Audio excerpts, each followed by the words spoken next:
விட்டுட்டு ஏதாவது அடாவடித்தலை பண்ண நினைச்ச உன்னை கண்ட துண்டமா வெட்டி கழிச்சு போட்டுடுவேன். ஹொக்கோம், டைகர் கா ஹொக்கோம்.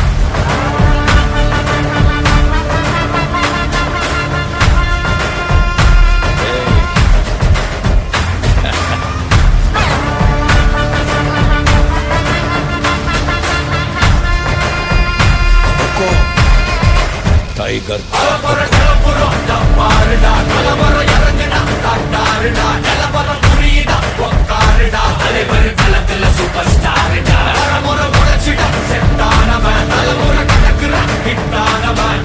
மனசுல ஜெயிச்சிட உரித்தானவன்.